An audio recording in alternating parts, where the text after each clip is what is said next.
Hey everyone, and welcome back to another edition of The Explainer. Okay, so today we are going to dive right into and demystify one of the most misunderstood, honestly shocking, and absolutely consequential concepts in all of military history. We're going to break down exactly how a radical shift in thinking completely rewrote the rules of warfare. Right off the bat, picture this. It's September 1939, and Germany invades Poland. Just 4 weeks later, the country simply ceases to exist. Then flip the calendar to May 1940. Germany invades France. Now, we have to remember, France was the nation that had literally defeated Germany in the First World War. They had a bigger army, they had more tanks, and they were sitting behind the most sophisticated defensive fortifications ever built. And yet, 6 weeks later, France surrenders. These were massive, terrifyingly fast historical tipping points that completely stunned the globe, especially when you compare it to that grinding, muddy, 4-year stalemate everyone remembered from the First World War. Which brings us to the central mystery of today's explainer. What on earth actually happened? How did entire nations with massive, well-equipped armies just collapse in a matter of weeks? I mean, politicians watched in total disbelief. Even seasoned military professionals, guys who had spent their entire lives studying war, couldn't fully explain what they were looking at. Well, let's jump in and deconstruct this. Here is our roadmap. First, we'll look at overcoming the WWI stalemate. Second, the actual components of Blitzkrieg. Third, Blitzkrieg in practice in Poland. Fourth, Blitzkrieg perfected in France in 1940. And finally, its limitations in the Soviet Union. Starting right off with Section 1, overcoming the WWI stalemate. So, to really get why this new way of fighting was such a big deal, we have to understand the catastrophic problem it was meant to solve. Think about the stark contrast between two totally different realities. On one hand, you have the nightmare of World War I, millions of soldiers dying over tiny stretches of churned-up mud. The combination of machine guns, barbed wire, and heavy artillery basically meant that whenever an attacker tried to break through, moving at a literal walking pace, the defenders could just seal the gap faster than it could be exploited. Defense was king. But then, on the other hand, you have this radical concept from a German military theorist named Guderian in the 1920s and 30s. He looked at WWI and realized that tanks had briefly broken that stalemate in 1917, but they were just too slow and kept breaking down. Guderian argued, look, if we build faster tanks, we shouldn't just spread them out thinly to support the infantry. No way. You have to concentrate them into massive, fast-moving armored fists to punch a deep hole straight through the enemy lines. And that brings us to a word you've definitely heard before: Blitzkrieg, or lightning war. Now here is absolutely crucial takeaway number 1. Blitzkrieg was not some top-secret superweapon. It wasn't a magic formula. Actually, fun fact, the Germans themselves barely even used the word. It was really a synthesis, a blending of technology, military doctrine, and culture, all designed to do one thing: completely paralyze the enemy's ability to react.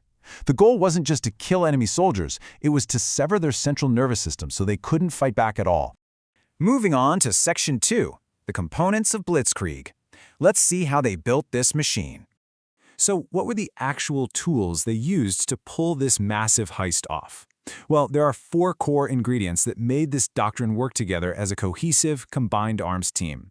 First, you've got concentrated armor to shatter the enemy line. Second, close air support, specifically using the Ju-87 Stuka dive bomber as a sort of highly mobile flying artillery. Third, radio communication, to keep the whole thing coordinated. And fourth, maybe the most vital piece of the puzzle, a concept called Auftragstaktik, which we're going to unpack in just a second. But how did all this actually play out on the battlefield?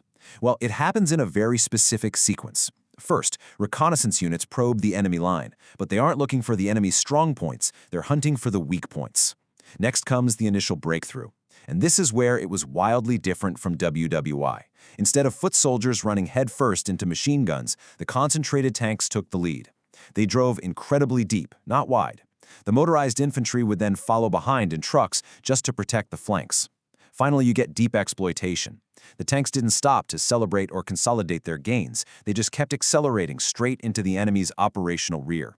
They went after supply depots, headquarters, communication hubs. They generated chaos way faster than the enemy could ever restore order. Now, I want to highlight something that gave them a massive, yet totally invisible advantage: radios. Back in 1939, French tanks largely didn't even have radios. Or if they did, it was maybe one per company sitting in the commander's tank. Think about that for a second. If that one tank gets knocked out, the entire unit is suddenly deaf and blind in the middle of a war zone. But German tanks? They had radios in literally every single vehicle. every aircraft had one too. This gave them decentralized, real-time communication. A tank commander could spot a gap, radio it in, and get new orders in minutes. It created a speed of action that their opponents simply couldn't comprehend, let alone counter. But honestly, the most profound component of this whole system wasn't a machine at all.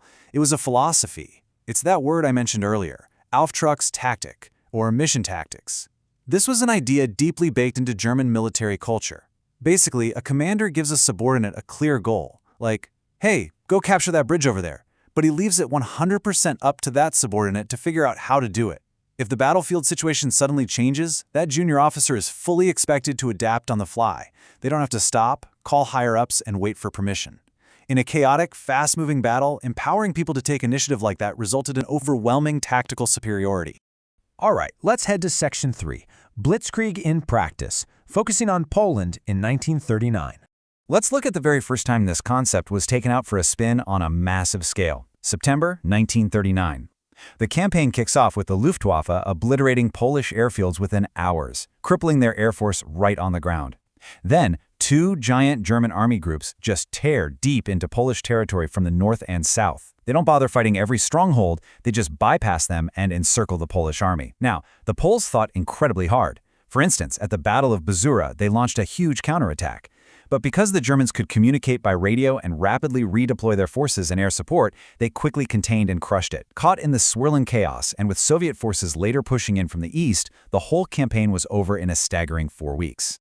Which sets us up for Section 4, Blitzkrieg perfected, France, 1940.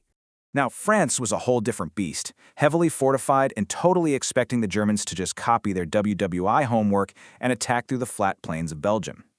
But instead, the Germans pull off a truly radical plan called Sickelschnitt, the sickle cut. General Erich von Manstein says, instead of slamming our main forces into the heavily defended Belgian border, let's drive 7 full panzer divisions straight through the rugged, dense Ardennes forest. The Allies had barely defended this area because they were convinced it was completely impassable for tanks. Manstein realized that was exactly why it would work. And if you want to see just how fast and terrifying this plan was in reality, look at this timeline. May 10th, the attack kicks off. The Allies rush north into Belgium, taking the bait, hook, line, and sinker. May 12th, the Panzers miraculously pop out of the impassable Ardennes after just 3 days. May 13th, Guderian crosses the Meuse River, with Stuka dive bombers screaming out of the sky for cover. At this point, the French command structure just shatters. They're relying on slow, paper-based orders that take hours to deliver. Meanwhile, Guderian isn't waiting around for anyone. He sprints forward, and by May 20th, just 10 days later, German armor hits the English Channel. The trap slams shut. The very best Allied forces were entirely cut off. But that brings us to Section 5, the limitations in the Soviet Union. So you're probably thinking, if this was so flawless, how did Germany end up losing the war? Well, Blitzkrieg had some incredibly severe structural weaknesses. It was amazing under perfect conditions, when distances were short and the enemy was caught off guard. But man, it guzzled fuel at an unsustainable rate. Plus, as the war went on, enemies figured out anti-tank tactics, so that element of surprise vanished.